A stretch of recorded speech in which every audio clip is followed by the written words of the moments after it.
Have you ever canoed down a babbling brook? No, but I have cried at a Taco Bell. Oh, same thing. Listen up, campers. It's time to buckle up, pitch a tent, and take a hike. Because Camp Counselors is a variety show. So prepare for a good old-fashioned kumbaya, Weird news, hot gossip, and scary stories around the campfire. so spooky. Is this podcast even about camping? No, but it is camp. This is Camp Counselors. Howdy, happy campers. Welcome back to Camp Shady Birch. It is week 153 here at camp. And it's the rodeo episode. It's the rodeo episode. It is the country episode, CUNTRY, because we're trying to be country, because it's a special day here. Deadass, it really is. Because we left the woods and we left the cabins and we took our sweet little tight asses all the way to the county fair. That's not true. We took our asses to a place called Rochester in Massachusetts, which is a little far from where we live. And it's kind of country, right? As country as Massachusetts can get. But these people out here, I swear to God. Oh my God, it was like teleporting. Yeah, they're watching the country music awards and they're thumping their Bibles and definitely they have, like not as us. oh my God, they got the LTCs out in there, which the is LGBTs out of there. It's so, oh my God, whatever. You have a right. You have a right. You have a right to carry okay, a let's gun. leave it at that. I'm sorry, but I'm just saying, like, I just saw too many holsters, and I was like, "What?" I know, like for fucking what? Okay, but anyway, campers, if you are listening to us, if you're audio only, please know that we are in our giddy up get up right now. And let me describe your outfit. You describe mine. Well, we were in completely different outfits before we sat down, and then Jonathan was like, "Can we just like put on cowboy gear because we're gonna talk about the rodeo today?" And I was like, "Yeah." So I'll describe your outfit first. Okay. Jonathan's wearing his brown boots that he got in Austin. If you listened to that episode, where were they from? What store? Fit Check. I don't remember. Firebirds. Firebird. Oh yeah, because it was the name of a restaurant that has good hard-boiled eggs. I think it was called Firebirds. You're wearing my denim shorts, a black t-shirt from Levi's. You're wearing a Gap brown plaid shacket. That sure as fuck am. And we're both wearing the cowboy hats that we got from Palm Springs, which we were wasted and we had them mail them to my mother's house. And then they said we don't mail things there. And then I said, are you sure? We bought cowboy hats in Palm Springs from a store that was based in English European wares. It was literally Europe. It was British. It was a British store selling cowboy hats in Palm Springs, but they're fabulous. And we had so much fun, and it's definitely on a vlog somewhere out there. We wore them to Beyonce, and that's where we got these hats for. But right. So mine has stars on it, and yours has, I've never seen anything like it. Yours is adorned with pearls. It is like mother of pearl. It's mother Yours is heavy. Is my hair okay? I bumped my hat. It looks gorgeous. You look amazing. And Zachariah over here, he's got his black cowboy boots on, and they look like they've walked a mile. I got them used on eBay. Always smart to get them used. Mine were new, and it's not ethical, and it does go against everything I stand for. But right now, I'm not standing for anything. I'm sitting, actually. But yours, I'm looking at the bottom. They have some sort of leather tread on them with some grip. Mine it's just wood. It's literally just wood. Oh, did you scuff them? They came scuffed because they were used when I bought them. Also, though, where you know the thigh part of the boot, yours has a generous. It's the calf. The calf. We're not wearing thigh highs. You could fit like a bottle of vodka in those calves and keep walking. I'm not gonna show that. I'll tell you about mine. Blur that out.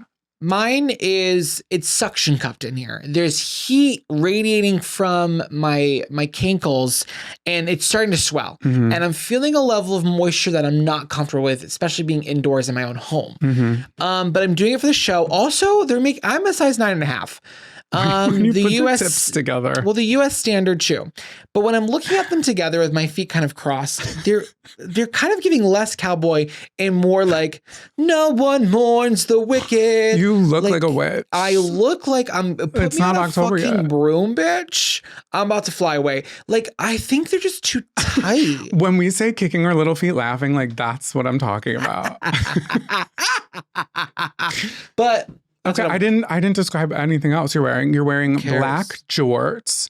You're also wearing a yellow and ruby red plaid top that is buttoned, and he does have the top button undone. This is actually, I got this from Yiddy.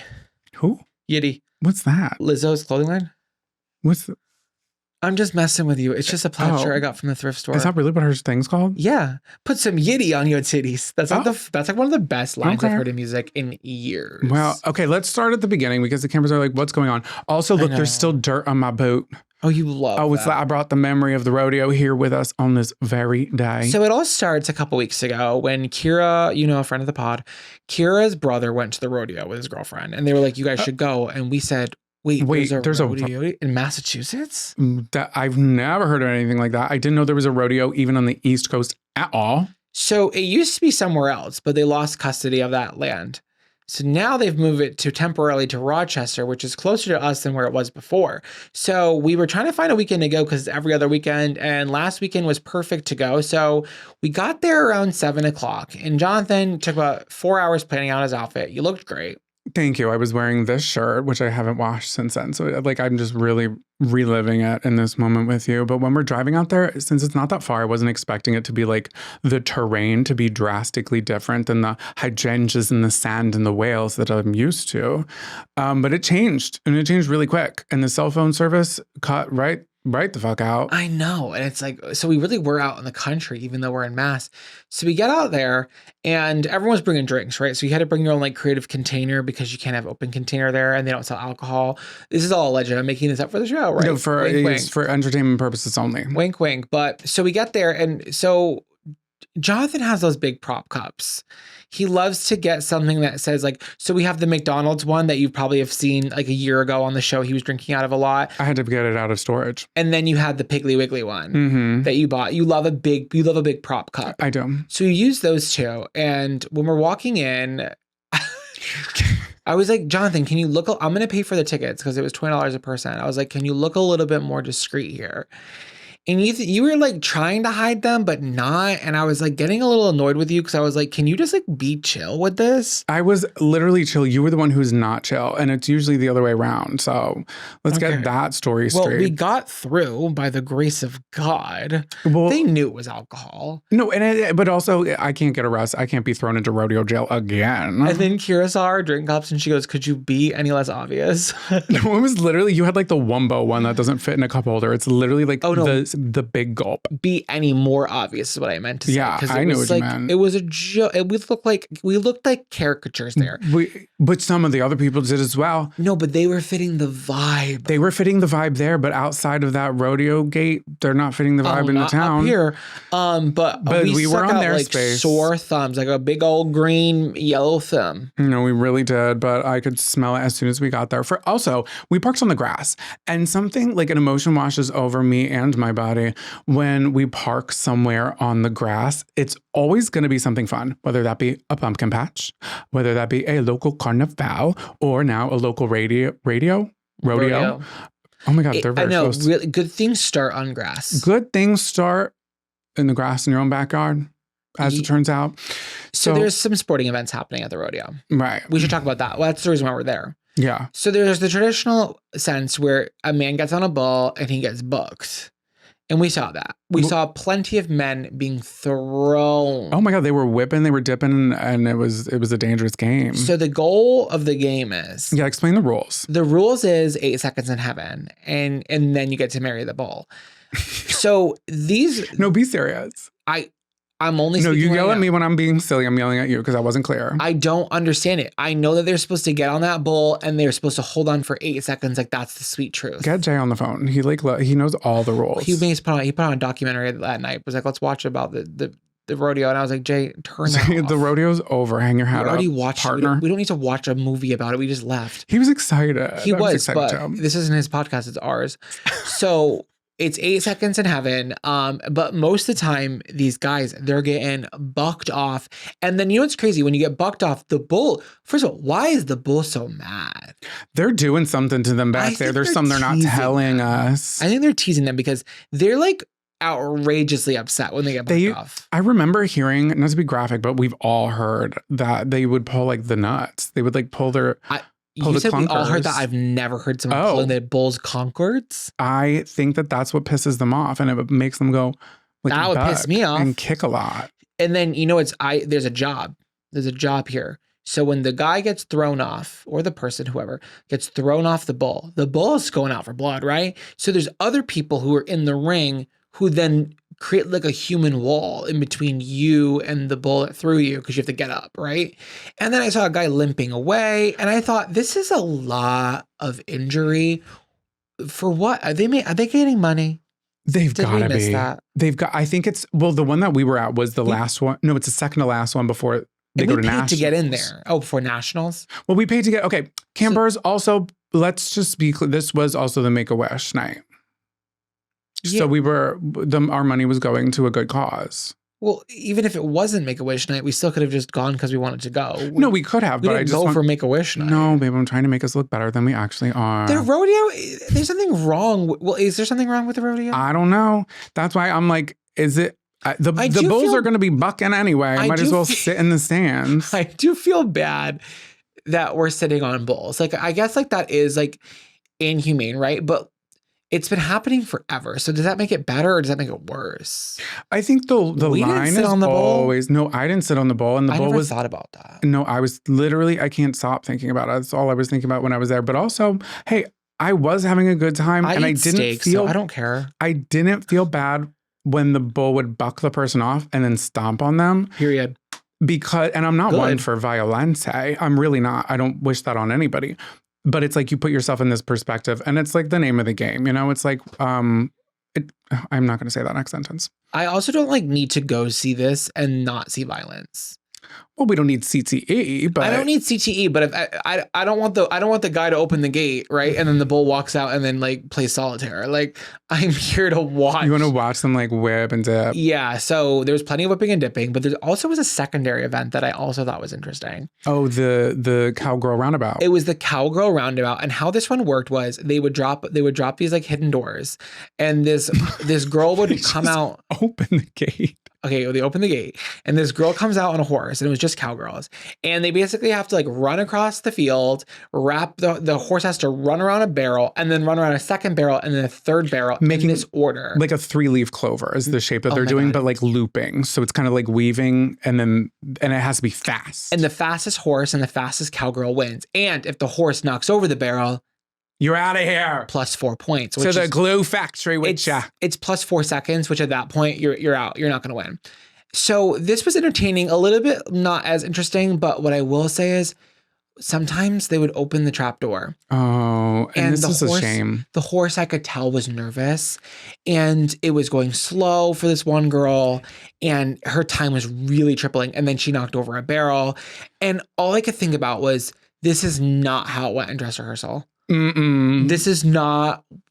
This wasn't saved in the draft. They didn't talk about this, and you know what? Like, the horse had stage fright, but also like how mortifying for the cowgirl to get off, and all the other girls are back there, and they're like, well, "That's the horse you brought here." No, but we can't always blame the horse, because a good cowgirl's always in control of her mare.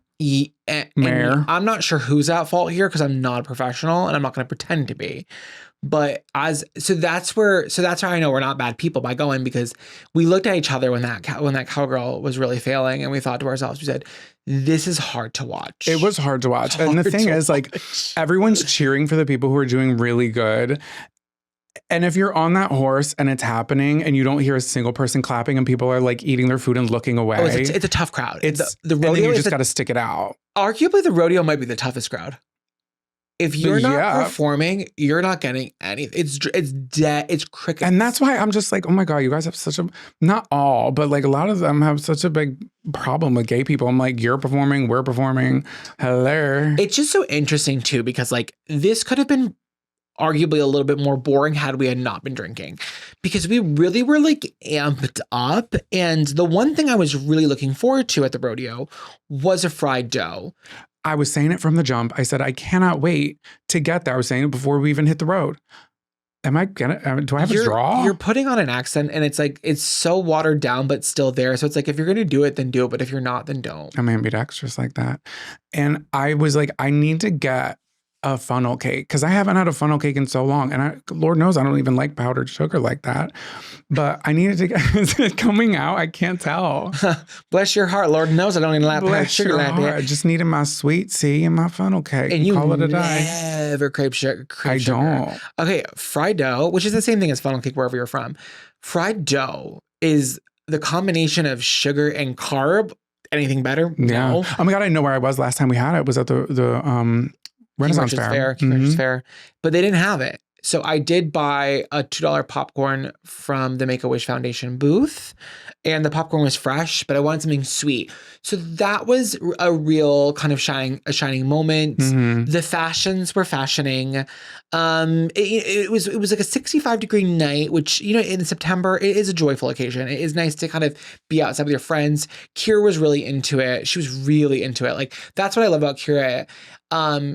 In that moment, like, she is a cowgirl, and then we leave and she'll never talk about it again, but she really gives it her all wherever she is. And she literally, like, she'll be in the front of everybody and then she'll turn around and be like, whoa, did you see that? Like, she is really into it, and she's a dedicated fan of anything that she's participating in. It was fun too. Our friend Des came too, and Des is pregnant, so she opted to wear jeans and then have her belly hang out, which was cute, but also it felt even more Southern. No, it was so Jamie Lynn. What? It was so Jamie Lynn. Oh my God, her Desiree Lynn. It was like it was so Desi Lynn. Like, Desi Lynn was out to play. No, she was. And then I loved leading on her with that because I was like, oh my God, someone needs to get up for my pregnant friend. Like, we both need to sit down so I could have a little seat. Yeah, it was a joy. It was a joy to be there. Yeah, I love it. Oh, wait, one more thing that I didn't know.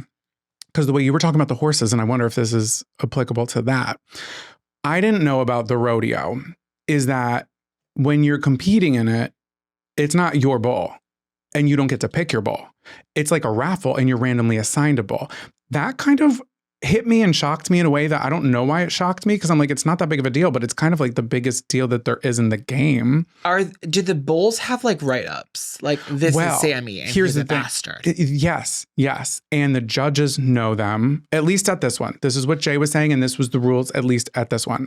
I don't know if this is across the board, but the judges take that into consideration for how you do, and like to make it fair, you know? Okay. But to me, I'm like, well, let's go by the timer. It's rigged is what I'm thinking. I think everybody should just train their bull, but people have bulls. Bulls are trainless. What? They refuse to be trained. Is that true? Well, that's why they're bucking you. You can't be tamed. We don't know what we're talking about, but we know how to have a good time. Has anybody been in the rodeo? Sound off below. Camp counselors will be right back after these short messages. Attention campers, it's your counselor Zachariah, and I'm hitting the road with my brand new live comedy show, the 2025 Big Back Behavior Tour. From the mind of your favorite husky jean wearing big bone baddie, it's gonna be a night of stand-up, wigs, characters, wigs, lots of wigs. And don't worry, Jonathan's opening for me. Call that a Camp 2-for-1 special. So come through and kick your little feet, laugh with us, and you better be barking. We're heading to 25 cities across North America, so click the link in the show notes to see if we're coming to your city. And grab your tickets now before they sell out.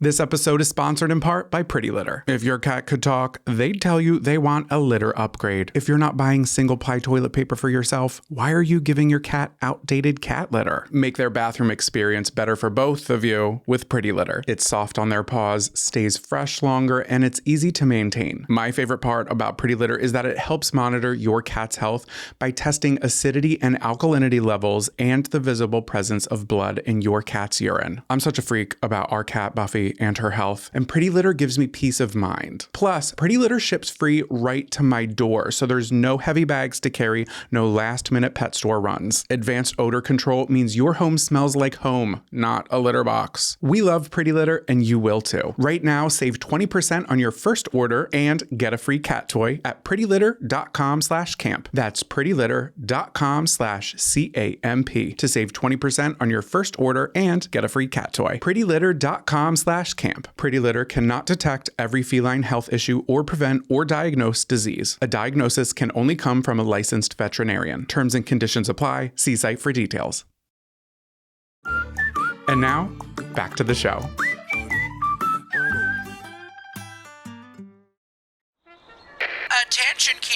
Please meet at the old flagpole under the tall pine for morning announcements. Welcome back to Morning Announcements, campers. This is the part of the show where we share news articles with you that you might have missed that we want you to spread like wildfire. We certainly do. Counselor Jonathan, what happened this week? What happened? What happened was... Okay, so this is a CBC article, and it's by Andrew Kurjata, and I'm going to read you the title momentarily. Okay, so I'm going to be so honest. I do not know what was going on in either the water or the air on September 5th, 2025 in Prince George, British Columbia. That's BC, British Columbia. But this is freak behavior after freak behavior in this town, okay? So the day starts off, a pickup truck hauling a boat collided with an ambulance. The ambulance literally flipped over on its side. What do we hit the freaking ambulance? And the boat went sailing like to the intersection. There was minor injuries somehow. I looked at the pictures, I was like, minor injuries. Was anybody in the back? I could not find any reports that said so. But the situation quickly became a hit and run when the truck driver decided to flee the scene. Okay. A few hours go by. I pulled up Google Maps because I was like, there's no way. This is like the Salem witch trials right now, okay? Something's going on. 3 minutes down the road from this hit and run that just happened, with an ambulance and a boat and a truck, Crossroads Brewery burnt to the ground. And this is totally unrelated because it was started by a 57-year-old serial arsonist who was later arrested. I was like, okay, shit's going down in this town. And then so the situation that I want to tell you about, once again, happened on the same day, 2 minutes, the opposite direction from where this boating situation happened. Okay, so this is what happened, everybody. Strap in, strap on. 29-year-old Casper Lincoln was driving to get a Slurpee with his friend when he turned down 15th Avenue and Nicholson Street, and an unmarked police car pulled him over. Casper was taken out of his car and arrested.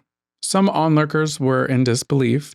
There was a video that I couldn't find. I could only find it in clips on the news, and the newscasters were talking over. I was like, shut up, let me watch the raw video. But they're arresting him, and this girl shouting, she's like, you're really going to arrest him? So the woman who shouted, her name was Summer Caron. The C-A-R-O-N. So it's just Carson without the S. So maybe it's just Caron? Carson without the S. So she was one of the people who was filming the guy being put in handcuffs. And she told CBC News that Casper had been going, quote, maybe 3 miles per hour. Because as it turns out, that was as fast as Casper's car could go. Because Casper Lincoln was pulled over and arrested driving a child-sized pink Barbie Jeep. Oh. He didn't look like he was speeding to me, Summer said. So the RCMP said that they pulled Casper over for a traffic stop. And in the course of talking to him, they also found that he had a suspended license and believed that he was inebriated, which was later verified by 2 breathalyzer tests. So he was just out to play. He was just out to play. What does the license have to do with any of this? He wasn't in a real car, but I guess he's on a real street. When I get into the details of it, you're going to be like, well, that's thought-provoking. Okay. Okay, so Casper said that the police insisted that he had been driving in the middle of the road in the Barbie Jeep, which Casper denied, saying that the majority of his journey had been driving on the sidewalks, but he did start driving in a blocked off lane that was blocked down with cones, and there is a picture of it, and he is driving like on the side that is like safe. But also, where are the bikers supposed to go? Just saying. Okay, so speaking to CBC News, Lincoln said that he was getting ready to go out with a Slurpee with his friend when he got lazy and he decided to borrow his roommate's child's tiny car to get around. And he's saying this in this interview. I'm like, this guy, he's a piece of work. If he's one thing, he's a piece of work. And he made his friend walk alongside. There was no room in the shotgun. Sorry, not sorry. And he was like, I never drove it before. And he was just laughing like he didn't just get arrested. So there was a mail carrier who was watching from the post office. He was like, he was happy as a clam. He looked like he was having the time of his life. But according to police, driving an unlicensed motorized vehicle, even one that's made for a child, on the road meant for full-size cars is against the law. Okay. So there's the law. RCMP Media Relations Officer Staff Sergeant Chris Clark said driving an uninsured vehicle is sufficient grounds to make an arrest. So Chris Clark is like, your Barbie Jeeps doesn't have insurance. And that's the main reason why we're arresting you. Like, I'm sorry, what? Especially when combined with the other possible violations, including, but not limited to, obviously, impairment. How could you? So then there's Kyla Lee. And I don't want to say anything bad, so I'm just going to read what she said. So Kyla Lee is a Vancouver-based lawyer specializing in driving offenses. And she agreed with the police, saying that it's well established that toy vehicles are not allowed on the road. You're required to have a driver's license in British Columbia if you're operating any motorized vehicle on any roadway. That includes Barbie Jeeps. It also requires you to have a license and your insurance. You can get arrested if you don't have your insurance. The lawyer went on to say toy cars constitute motor vehicles if they're powered by some sort of engine. And according to Mattel, we did fact check here, Barbie Jeep Wrangler from Fisher-Price can drive up to 8 kilometers per hour, which is equivalent to 4.9 whopping miles per hour.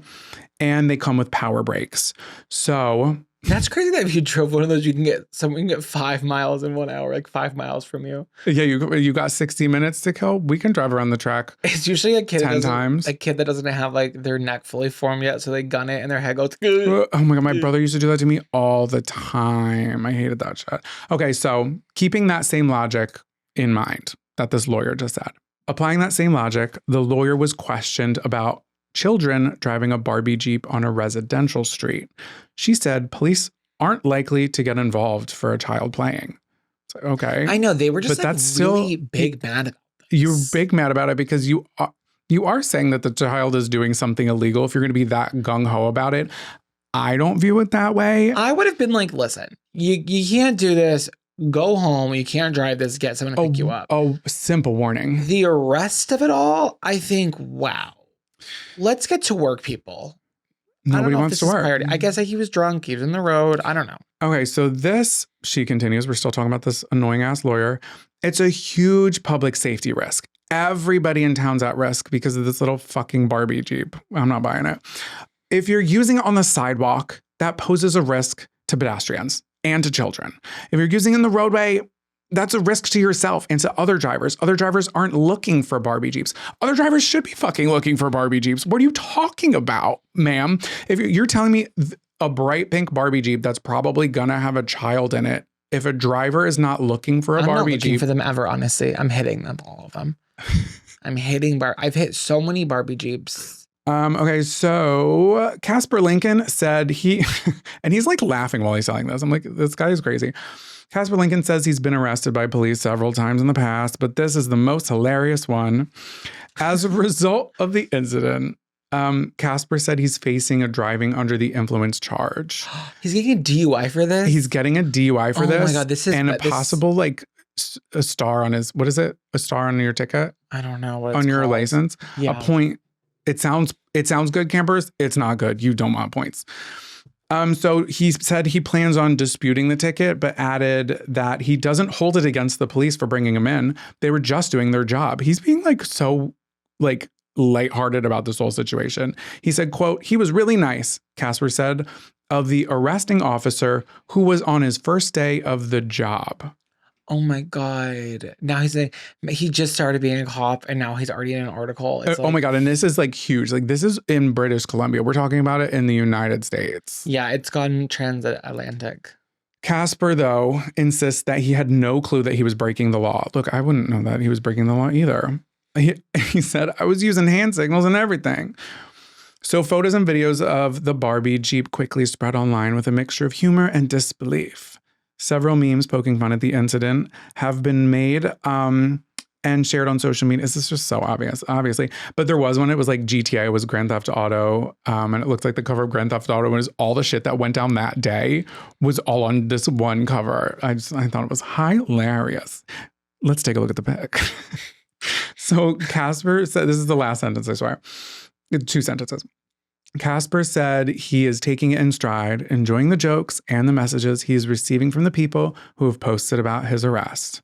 His takeaway, quote, don't drink and drive. And that's my story. And it is titled Man Arrested After Driving Child-Sized Pink Barbie Jeep Through Prince George, BC. That's my tale. Well, we'll see what happens in the court. Yeah, I'm like, I hope he can like get out of that or something. I don't know. I just think it's like wild and kind of like really blown out of proportion. I'm like, shit's crazy in the world right now. But I guess this was at the top of the list for British Columbia. Okay, so moving on, I have an article coming from The Guardian by Lisa Kwon, and it starts out with, on a clear, still morning in early August, Sam Shoemaker launched his kayak into the water off of Catalina Island and began paddling. His goal? To traverse the open ocean to San Pedro, just south of Los Angeles, some 26.4 miles away. But upon a closer look, Shoemaker's kayak was no ordinary kayak, brownish, yellow, and bumpy in texture. It had been made, or rather grown, entirely from mushrooms. His journey, if successful, would mark the world's longest open water journey in a kayak built from this unique material. Do you have a picture? I don't have it on me, but there'll be pictures on the Instagram and on the YouTube. Okay, I'm having a hard time picturing it. Giant, well, I'll explain how it works, but it's a giant kayak made of mushroom. Wow, I take a bite. that's two mushroom. Wait, is it one mushroom? Like he just flipped it over and jumped in like a cartoon character? You're gonna have to hear about it. Okay. How it went down. With his phone, GoPro camera, walkie-talkie, and compass affixed to his life vest, Shoemaker left shore around 6 a.m. in order to avoid the worst of the swells in the forecast. But 3 hours in, and powering through his 9th mile, the coastline still out of sight, Shoemaker began feeling seasick. Oh no! Grow up! It's like you have a job to do. Of all the issues to face with this like insane journey, like I don't expect you to be like, I don't feel good. Like I think you should be like really focused on like, I thought it was gonna be like the big issue, oncoming water. Or like piranhas that love mushrooms as topping on pizza. But for him it's to be like pack a fucking Dramamine. I don't feel good. It's like you're supposed to be like adventurous, like fuck off. Anyway, I'm being rude.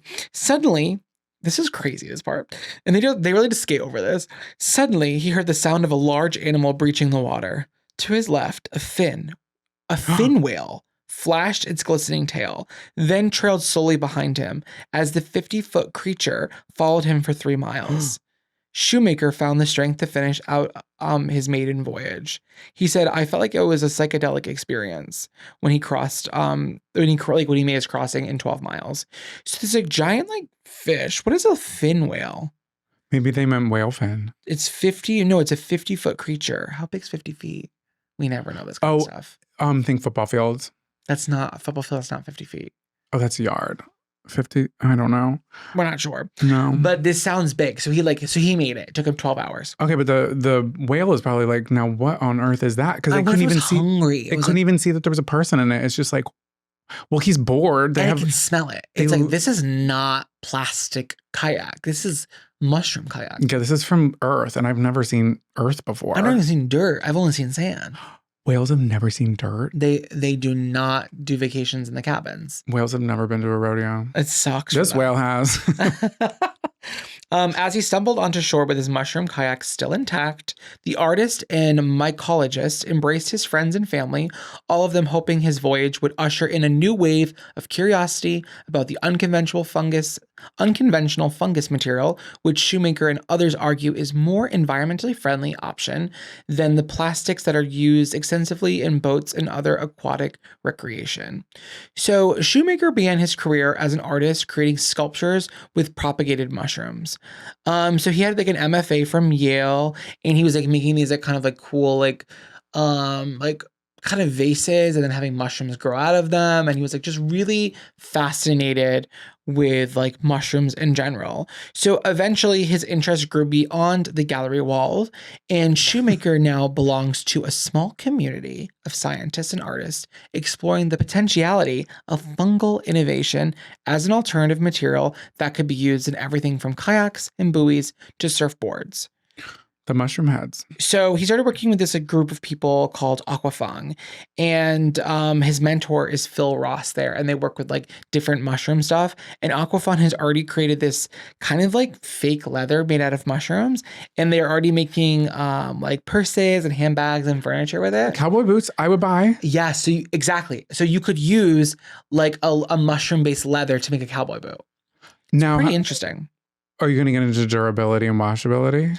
Well, they're still kind of tweaking it. So, but it's definitely washable because they have a kayak made out. Well, I'm going to need them to figure it out like stat because I feel guilty wearing leather boots, being a pescatarian. Also, I don't want to see you posting what you're doing on the weekend. You need to be in the lab testing the mushrooms and getting me my pair of boots. I'll pay top dollar, I swear, just quickly. Shoemaker has been in the lab. Okay, oh my God, he's literally a shoemaker. What? That's he's literally a shoemaker. So Shoemaker began working on his first prototype of this boat in 2024, and he harvested wild Ganoderma polychromum mycelium. I tried, guys. Outside his Los Angeles studio, he modified it using a fishing kayak to serve as a fiberglass mold. It had multiple issues. Oh. So Shoemaker completed his second mushroom boat in June, and he had grown from the same kind of mushroom, and the kayak was propagated on over 520 pounds of hemp hard substrate packed inside a new fiberglass mold. So basically growing this mushroom in the mold. You know how they do that with like, they'll put a pumpkin in like a Frankenstein mold and they'll pop it open and it'll look like that? Yeah. I was thinking kind of what they're doing with the mushroom. I'm an idiot. I was thinking mold because mushroom is a fungus. No, and it's not, and it's not like just like one big mushroom they found outside and flip it upside down.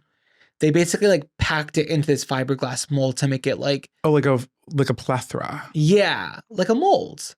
Interesting. Like a cake mold, but they grew mushroom in it to kind of like fill in this space to make the kayak. And it's all compact? Yeah, and it's 107 pounds. It takes a long time for it to dry. You have to grow it, then cut it open, and then let it kind of cure and dry for weeks. But this second one worked, and it's pretty incredible, right? Honestly, I am impressed. Like, I'm so curious and jealous of the campers who are watching this because they've already seen it, but I want to see what this looks like. So while you look it up, I'll continue to talk about it. So everyone was like, "This is insane. This is the future of like aquatics and like recreation," and he was like, "Whoa! Everybody relax." Shoemaker is still wary of promising that mushrooms will revolutionize the industry just yet. He points out that it requires a year's worth of time and resources to produce just one kayak, one that still remains slower and heavier than a store-bought ocean kayak. People talk about mushrooms being this utopian future where plastic problems go away, but this is not the silver bullet where boats are easier to make. I'm pleased with how far this project has gone, but there's a long way to go. And I thought that was really realistic of him. You know what I mean? Because it's like, we're not going to just jump to mushroom overnight, but it's cool to know that this could work and there is a way to reduce our plastic use. Is this him? I think that is him. Yeah. Because it's the same shape as a kayak because they use that form, but that's it. It's almost like it's almost like a cork material, if that makes sense. It honestly just looks like, if I looked at that, I'd be like, okay, so it looks like you found it from the Titanic. Like, it just looks like porcelain that's rusted and covered in like nasty it's crazy that he's like sitting on a shiitake. I know. How long did that take him? It took him months to like. No, I'm sorry. To oh yeah, now I'm seeing the whole process. It took him 12 hours to do the 26 miles. It worked. Okay, it worked, but he was going pretty slow. Yeah, it's heavy. He's trying, and he got seasick. This sounds like a bad idea. It looks like a bad idea. It probably smells like a bad idea. I'm down with the leather goods, but you don't think it's just going to like break down in the water? Like, you're going to attract something. You're going to be in the wrong waters. There's going to be a hungry hippo. On this show, I think we really got to support the lack of, we should be environmentally conscious. We are a camp themed show. So I do support this endeavor. It's not perfect, but I want to see more microplastics. Oh my God. Camp counselors will be right back after these short messages.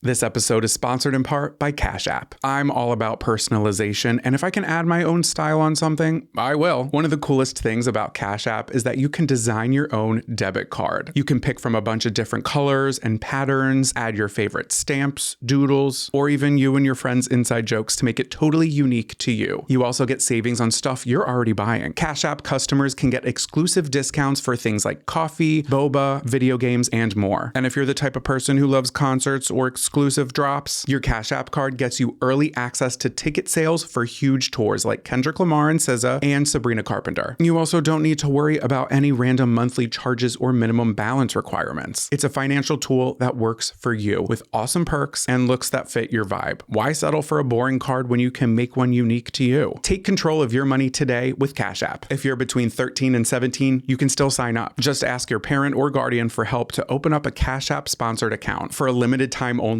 new Cash App customers can use our exclusive code to earn additional cash. If you're over 18, just download Cash App, and after you sign up, use our exclusive referral code, that's money10, in your profile, and you'll get $10 dropped right into your account when you send $5 or more to a friend within your first 14 days. Or if you're 13 to 17 years old, request a sponsored account from a parent or guardian, and once you sign up, use our exclusive referral code, that's money10, in your profile to get $10 dropped right into your account when you order or activate your free Cash App card and send $5 or more to a friend within the first 14 days. Cash App is a financial services platform, not a bank. Banking services provided by Cash App's bank partners. Prepaid debit cards issued by Sutton Bank, member FDIC. Direct deposit, roundups, overdraft charges, and discounts provided by Cash App, a Block Inc. brand. Visit cash.app/legal/podcast for full disclosures.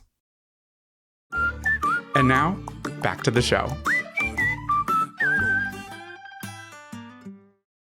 Grab your bug juice and bear spray, campers. It's time to pack it up and take a hike. Welcome back to Take a Hike. This is the part of the show where we tell some to giddy up, get on out of here, take a hike. So what am I telling to take a hike? Well, it was a recent find, and it was right before this very show. I do not have jean shorts, jorts, if you will. I need to get myself a pair, but these are Zach's that he was so kind to let me borrow. And as I'm putting them on, I go to reach for the zipper, and what do I find? No, you pervs. The buttons. There is something about a fly that is lined with just buttons that I just don't fuck with. The way that it takes 20 minutes, and then some of the pants, when they're super tight, you know, and they have that flap that's over them. It's just embarrassing overall. It's not comfortable. I do feel like a zipper is more eco-friendly if you get like a mushroom-based zipper. And if I have to shit my pants, which I rarely do, but knock on wood, it's probably going to happen in a pair of pants or jorts where I am required to go through the gates of hell to get my pants off. I do believe opening pants with a button fly is very easy. And it's almost satisfying because I'm not joking. They fling open. It's kind of crazy. Like that one, when you open it, it goes, it's really, the issue for me really comes in with re-putting them back on. And sometimes when you're refasting your buttons, you get to the top one and you realize that all the friction going back and forth with the other buttons has now opened a bottom button that was already closed, but it's reopened. I didn't even know that was a thing. So you really got to be careful. And also when you're a little plus sized and chunky like me, if you're wearing a button fly pant that's a little too tight for you, nothing makes you feel fatter because then the coverall of the buttons. Oh, it's busting to the seams and everyone can count your buttons. 1, 2, 3, 4. You're a little whore. Oh, so you do have a button fly. And it's like, that was supposed to be private, but the fact that I'm chubby has now kind of exposed that. And I don't see a world in why we need these. I don't either. It's not accessible. The first time I ever had a button fly, I was appalled. I was like probably a teenager. And I was like, this can't keep following me around for the rest of my life. And every once in a while. Check yours now. Campers, everyone. There's a zipper. Every camper who's listening right now, if you're wearing denim or something that has a fly, we're doing, what is it called? Self-check, self-care. No. When you ask people, a survey. We're doing a survey. This is a public survey. This is for the public. Let us know. Down in the comments below. Do you have a zipper or do you have a button? Those were an online exclusive, a digital dwelling. And that's why I didn't know. Oh, the pants. So the shorts. And to my dismay, when I opened them, I was upset. But I'm kind of used to them now. But I understand why you're upset because it is off-putting. I haven't had buttons on the fly of my pants in so long because I will go out of my way. I will drive the extra hour. I will put in the extra time. I will put in the extra energy and work to not have that in my wardrobe ever again. There's just no need for it, no reason. And if there is a need or a reason, save it. I'm all good. Thank you so much. So I feel better. I feel lighter. No, I wholeheartedly agree with you on that one. Thank you, partner. What do you want to bitch about? A porter potty in the dark. Nothing is grosser than a porter potty. And that sucks for me because my name is Porter. We were at the rodeo and the bathrooms were, they were porter potties, which is understood. It's understood. Okay. I understand that there's no plumbing in the field. However, the lack of lighting. So I'm entering, this is even crazier. I'm going to get graphic for a minute. The only one available when it was time for me to go to the bathroom was the handicap porta potty. So I get in there. So this thing is even larger than the typical porta potty. Okay? It's a lot of surfaces to touch. So big in there. Cavernous. It's cavernous. It's dark. It's damp. And when people go into these things, they become something they don't recognize in themselves. I have never just whipped it out and then just like done like a figure eight. But people, so the reason, so it's not just porta potties is my take a hike. It's not just that, because you know how disgusting they are. I don't have to explain this to you, right? But now I'm in the middle of a field at the rodeo. There's no lighting over there. So now I've entered this hellscape in the dark, blind, right? So now I'm going to the bathroom. Thank God I can do this with one hand. I have my iPhone light because I need to know where I'm going. It's that dark in here and it reeks. Somebody else could be in there. So, but now I've illuminated the hellscape. 3 diapers. No. 1 above water, 2 below. In the hole? Well, in the blue lagoon. I know, one was kind of blue? up to the corner. One was just like left in the corner of the room. And I think the fact that I chose the handicap one because it was the next one available, it gave more room for it to be even scarier in there. Mm-hmm. So now I'm going with one hand. I have my flashlight and I almost just want to turn it off because I'm like, I don't like what I'm seeing. Your like teeth are chattering and you're like, oh, but then I'm like holding my breath because I'm like, because I'm also like, am I in like, are you ingesting? Like, I know that's crazy, campers. I know like you don't want to do that. You are. Particles? It's like you almost like need an N95 to go to the rodeo. Uh-huh. Like just to get through that experience. I left there and of course, right? There's no hand sanitizer in there. All they have is the pump and go station. Oh, that's the foot pedal. That I swear to God, they're recycling the water. I swear they're recycling the water. They are recycling the water. No, they're not. They're supposed to put it's in like a separate filling tank is what is supposed to happen. But I'm like, I haven't seen anybody refill any of those ever.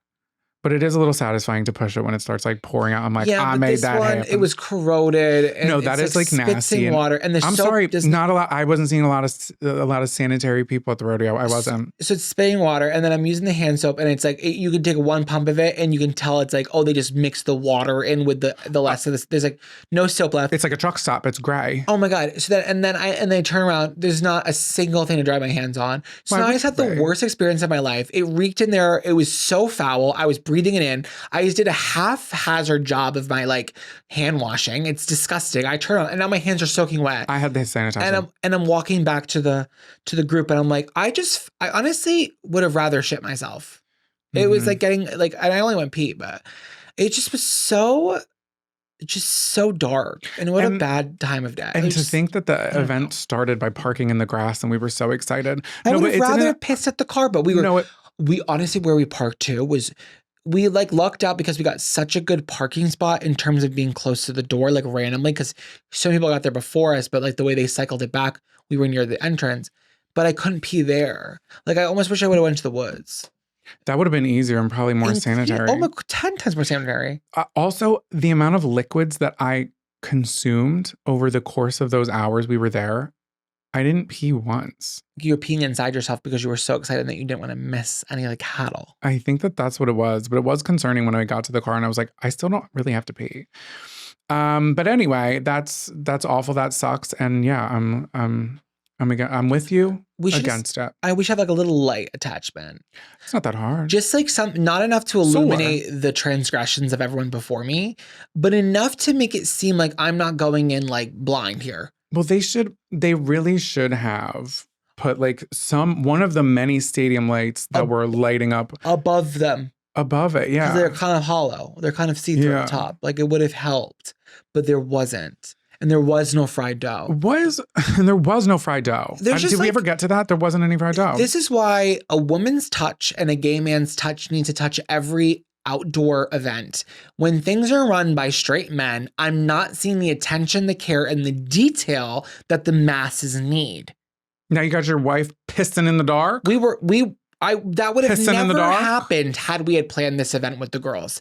I went in looking for fried dough. That would have been planned. No, we wouldn't have a porta potties. We would have had the trailers that we hitch up the trailers that there's a couple of steps. $20 to get in there. Where's the trailer? $20 to get in there. Per ticket. For what? For what? Well, it was for the children and for the books. But it was always $20. That was just the event night. It's always you always have to pay to get in. Well, they do need to feed that. I mean, there are questions that don't have answers. I donated on top of that to make a wish. And you did. So it's like I did private. Here's my wish I'm making. Oh my God, don't do that. Sorry, took it too far. And I did take it. I'm sorry. Do you think the new counselor likes the top bunk or the bottom bunk? Over. Either way, I'm giving them my boondoggle keychain. Over. Welcome back to Camper Crush of the Week. Wash your hands of the last segment. In recycled water. It's getting positive. Who are we loving? Who are we snogging? Who's winning the Camper Crush of the Week award? Jonathan, who you crushing on? What you crushing on? Well, a few days ago, I was taken on a date. Date night. By who? By you. We went to the Seasons 52. Oh my God. Go. So we go to season 52. So good. And I'm sitting and I'm wondering, what will I have? What will my meal be? And I see it. I see an all-star on the menu. It's a seafood. It's a staple. I know. It's a rarity. It's Little Miss Chilean sea bass. Chilean sea bass. Anytime I'm seeing a Chilean sea bass on the menu, I'm going to have it on my plate to then put in my body. It is so good. And I haven't had it in so long. It is mostly had at weddings because I feel like, am I wrong in saying that? It's sometimes salmon, but usually Chilean sea bass I've had at weddings. It's so inherently special occasion. It is so special occasion coded. And I don't really know why, because I thought it was much more expensive than it is. It really kind of like the price line of it, like the way you only see it. So like when I used to work in restaurants, it was a lot of times like it'd be like Mother's Day or Valentine's Day and it would be like our special, right? Yeah. But it was never full-time menu. But it's like, they're not rare. It's not like cheap, right? But it's also not like, there's always like a steak more expensive, right? Right, but it's just so rare. It's like, it's literally like, it's like you need your beauty license, like going to Sally Beauty. It's like you just need... You need that to get this Chilean sea bass. You can't get it. You can't get it at the grocer. She's buttery. She's flaky. She's like crispy on the outside. She's juicy. No, she's so good. It's so good. What I will recommend, campers, do not look up what they look like before they are on your plate. Why bad? I looked it up today because monkfish or worse. Oh, they're sisters of monkfish, but I don't think anything's gonna be worse than monkfish. But I had to pull the files to give to Kevin. I was like, what does it look like? And then I immediately said, I wish I didn't do that, but I lived it. So our campers watching on a video now have to too. But just get that out of your mind. You know, when you're ordering it, it's like, it's really good. But they also like, hey, flavor palette wise, it is whitefish, but it is so flavorful. It's like the Manolo Blahnik of the state, let's be honest. It can literally pair with anything that I'm not even a fish guy and I love it. And it's the gateway fish. It's the gateway to seafood for people who don't like seafood. And I think that's really what it boils down to. Oh, no. Is it the one where he's holding it? Yeah, I see that one. Wow, what an ugly motherfucker that is. And it's crazy because it's so yummy and so heinous. Because when you look up a salmon, I'm like, oh, there's the redeeming quality. Right. The salmon, they look fine. They look normal. Tuna, way bigger than they need to be. Tuna need to be like the size of my forearm maximum. Tunas are so big to be in such a little can. That's his little toe. It's like literally, there's tuna. I haven't seen it, but I've witnessed online. that there is a tuna that's like 2 stories tall. Who's more famous, tuna or salmon? Like tuna. Like no, you put them head to head. No, Miss Tuna. I don't know if that's true. Whale partner, salmon, tuna. You know, like who's really like the fish of all fishes? You know what they say? You can't tuna fish. That doesn't make any sense. It does if I would have said the first part of the joke, which is about what's the difference between a guitar and a tuna fish. Then you say not what we're talking about. I think salmon has more like global appeal than tuna. I think everyone in the world is eating salmon at all times. Tuna, are we? I don't we're know. Not even talking about either of them. We're talking about the star of the show. Well, it all goes back. Why I'm saying that is because the Chilean sea bass, like you were saying before, she's not Nike. She's not Ford. She's so specialty. No, I know. She may not be Manolo Blahnik, but she's definitely like Coach or above. No, she might be Manolo Blahnik. She's almost like Louis. Well, it's not really the price. It's more about the rarity. What is rare? What's rare? What's rare? What's rare? I'm thinking. Well, the meat, because it's also really forgiving. I was doing my research today. They said it's really hard to overcook. Is that why it's always delicious? I've never had it bad. Yeah, you can like get it, the outside of it really crisp and crispy. I don't fuck with the skin on it. That shit scares me. It's so buttery. It's so buttery, but anything that looks remotely like what it used to look like when it was like moving and grooving and had thoughts of its own. I'm like thinking about it now and I never want to eat it again, even though it's really good. It just does something to my body. But they also have like a low bone count. I guess it's like easy, like you will never find a bone. They have like osteoporosis or something. I don't know. But it's like, you just like will not find a bone and that's a fact. You can take that to the bank. Why aren't we eating it every day? Because it's rare. Is it bad for you? Probably, but I'm not looking that up. Well, I'm curious if it's like salmon where it lowers your cholesterol. Like salmon is good for you. I took the salmon pills this morning for the first time. I haven't taken them yet. The omega-3s, guys. Guys, are you taking your omega-3s? Because you're supposed to take, speaking of horses and fish, they're a horse pill. And also they give you salmon burps. I used to take them in high school and it was just like gnarly. Did you burp salmon? I didn't today. It said it has luscious lemon flavor and I had coffee with it, so I don't know. Why did you're supposed to take it with food? Well, I didn't have food. Okay. Well. Oh wait, yes I did. I had a Perfect Bar. Not sponsored, but I used to be. Okay, so what are you telling that you love it? So what am I telling that I love it? A couple weeks ago, I went to see Lady Gaga. Lady Gaga. Little monster. And I was going through my camera roll today, and they came across a couple pictures that I took.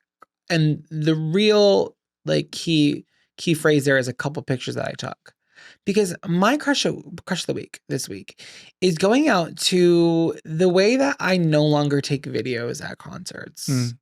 And I don't mean that in a pretentious way, right? If you bought a ticket to a concert and you want to take videos the whole time, simply your choice, simply your prerogative. You bought that ticket. You do whatever you want. I support you 100%. However, my entire life, I would do this thing at concerts specifically where I would be so anxious that I was going to forget the moment of being so like happy that I would spend the whole time recording it because I was just like so happy that I just wanted to like preserve it. But as I've gotten older, and I really noticed it at Lady Gaga, I was so happy in those moments when I was watching her perform. And I kept thinking, should I record this? And I was like, you're never going to watch it again. Like, just enjoy this moment for what it is right in this moment and let it go. You don't need that on your camera roll. You're never going to watch it. And I'm happy to be here because I have spent many years recording every second of every song, being like, I love this part. Like, it's for me, it's so unnecessary. And it was so refreshing for me to just enjoy that concert and not be recording it the whole time. Wow. That's really nice. I like that. I feel a similar way. I really do. I feel like I've grown up and we've watched the evolution right here because if I remember correctly, not to make your crush of the week about me, but the first year I said, and it was our Halloween episode, that I said I hated people who did that. And then the next year, ironically, forgetting I said that, Halloween the next year, I said the complete opposite. And every one of you little campers clocked me in the comments. And they were like, now you're changing it up, literally the Halloween episode again. And I didn't realize that I had done that. But I just say live your life. But I get it. And it also, yeah, you weren't sending much. You also weren't texting. I was just like really enjoying it because I was like, I'm having a good time now. Let me just live in this. I didn't see. I was getting everything through Kyle, your manager, who I gave my ticket because I am nice. Don't do this. I know. You were supposed to go and you chose not to go. But we're not going to get into it because my choice wasn't because of my choice. It was for my mental stability had I not gotten the work done that I needed to get done. Anxiety is a real bitch. It certainly is. But that's not what we're here to talk about. What song's been stuck in your head all week? Welcome to Camp Songs. Welcome back to Camp Songs. Giddy up. What song's been stuck in your head all week? Camp Songs. It's kind of funny. My song, I don't know about your song, but my song is not country. Oh, mine is like, is it? I'm dressed for the part. Okay. Okay, so my song, which I thought had been on the playlist, but I'm realizing that it's not. But the way that I sing it constantly every day, it's shocking. My camp song of the week that you can listen to for free in the show notes is Dime Store Cowgirl. And I'm just a dime store cowgirl. That's all I'm ever gonna be. You can take me out of the country, but you can't take the country out of me. No, cause I'm just the girl from Golden. Had to get away so I can grow, but it don't matter where I'm going.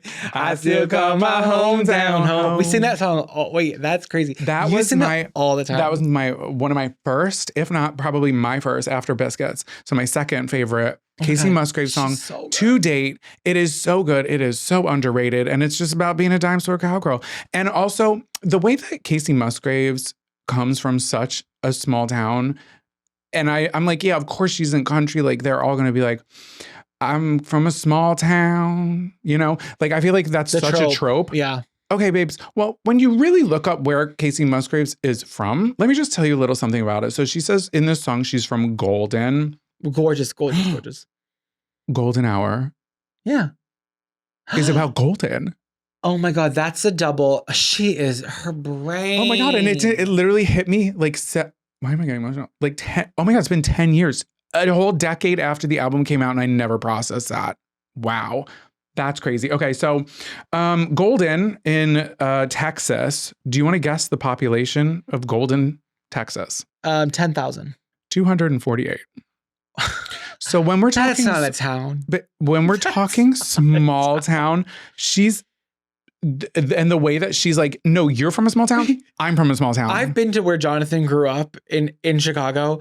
He had more than 200 people on his street. Yeah, on my block. No, like dead ass. And she owns that shit. So Golden, here's a fun fact. Golden is best known for its long-running Golden Sweet Potato Festival every October. So it's coming up. It started in 1982 and it's going strong. It's no strawberry festival. Yeah, they said, hey, 12 people came this year. Great turnout. And you're right. It's no strawberry festival. Wait, I wrote something else down. What was it? Oh, okay. So I was looking up pictures of it because I was like, there has to be like something. There's like maybe 4 pictures. All from her Instagram. No, but she did post her house, which is the cutest, like pink little house. It's so cute. And she said, I grew up here, and we'll put a picture up. It's so cute. And I'm only posting it because she posted it, you know? But there's 2 stores. It says there's currently 2 businesses in the town. And one of them is the grocery store, Golden Grocery. Again, I will put a picture up. The Golden Grocer. When you see it, it's not, and I'm not saying this from a place of like, oh my God, that's the shitty little grocery store that you have. I'm saying it's kind of just like a deli, and then there's like nothing around it. It's just like desert. And this little, oh my God, like that one that we went to when we were driving through Tennessee. Remember? Oh, yeah. And it was just like, there was nothing around it. Yep. And then it was like a little store it was like almost like a movie. It was crazy, but that's their grocery store. Is the other store the dime store?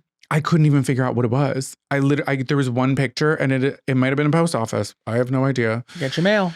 But that is Golden, Texas, and that is Casey Musgraves. And also that is my camp song. We've had so many Casey songs, and that's really one of our favorites. No, it's so good. It's just, it puts a smile on my face. And I bring it up so much to the people. Like Hannah, who we went on the trip with to Bali. she's from Texas. And every time she tells me I'm like drunk, and I'm like, do you know about Golden? And she smiles and she's like, no, I still haven't heard about Golden. She's said that I've said it 3 times, but she's nice about it. You got to stop saying that. I have to, but anyone's from Texas, I'm going to be like, you know about Golden? Like, no, only 248 people know about Golden. Well, no, 249. That's you, camper. All right, so what's your camp song? I want to jam. My camp song is a little different, but also equally nostalgic for both of us.